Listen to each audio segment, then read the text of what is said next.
سر صحافتی بددیانتی تو بہرحال روز ہم یہاں دیکھتے ہیں کہ جنگ اور جیو کے چاہے وہ الیکٹرانک اور پرنٹ میڈیا کی خبروں کے اندر ہو، لیکن کسی کے خلاف اس طرح سے پگڑیاں اچھالنا، یوں چیزیں بیان کرنا، یہ صحافت کے ساتھ اور صحافیوں کے ساتھ بھی یہ بددیانتی کی اہم مثال ہے۔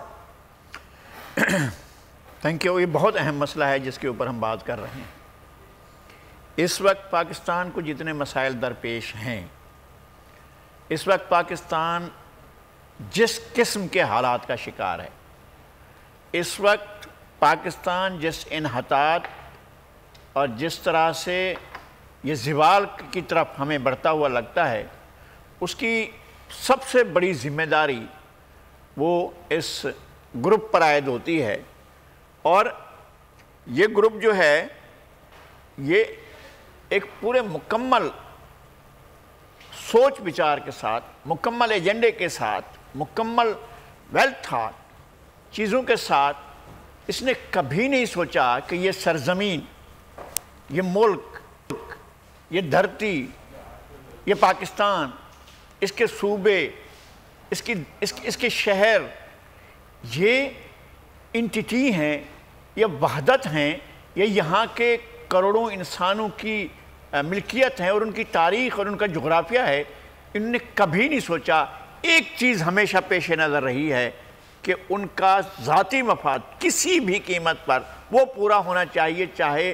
اس پاکستان کے خلاف کچھ بھی ہو جائے۔ بعد میں انہوں نے اعترافات بھی کیے۔ 1998 میں ایک پریس کانفرنس کی تھی کہ جی ہمیں پتہ تھا کہ پاکستان کے خلاف یہ ہو رہا ہے، پاکستان اس طرح جا رہا ہے، پاکستان پر جو جنگ مسلط کی گئی ہے اور پاکستان اس میں ہار رہا ہے، لیکن ہم یہ چھاپ رہے تھے کہ دشمن کو جو ہے وہ چھٹی کا دودھ یاد دلایا جا رہا ہے اور دشمن کے ساتھ ہم یہ کر رہے ہیں۔ یہ سارا کچھ کہا کہ ہم چھاپتے رہے ہیں اور غلط چھاپتے رہے ہیں، ہم نے اپنی پوزیشن اپنے عوام کو کبھی نہیں بتائی۔ یہ خود ان کی پریس کانفرنس جناب میر شکیل الرحمان کی، اور 98 میں یہ پریس کانفرنس ہوئی تھی جب ان کا جھگڑا چل رہا تھا سیف الرحمان کے ساتھ اور نواز شریف کے ساتھ،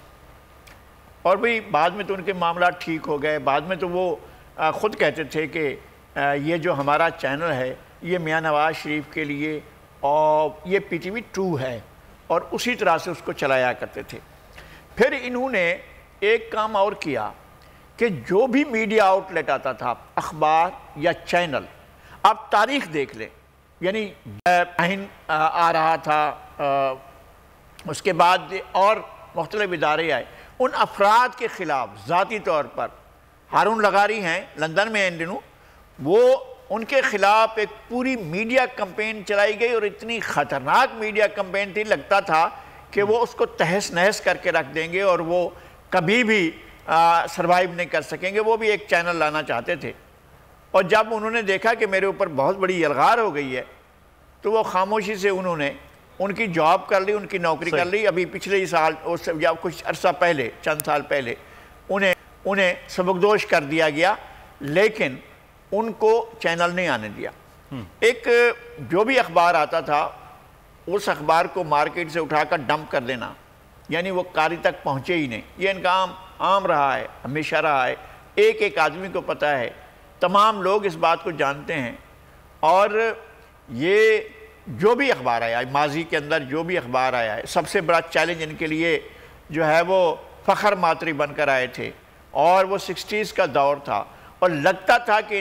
ان کا گروپ بیٹھ جائے گا۔ وہ بہت جدید قسم کے وہ ٹیکنالوجی کے ساتھ ساتھ وہ ایک بڑی ٹیم لے کر آئے تھے، بہت بڑی ٹیم تھی، اور اس ٹیم میں ایسٹ پاکستان اور ویسٹ پاکستان کے لوگ تھے۔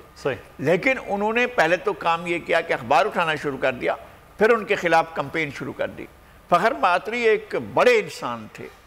اور بہت بڑے آدمی تھے۔ لغاری صاحب، یہ تو ایک داستانیں ہیں جو آپ جو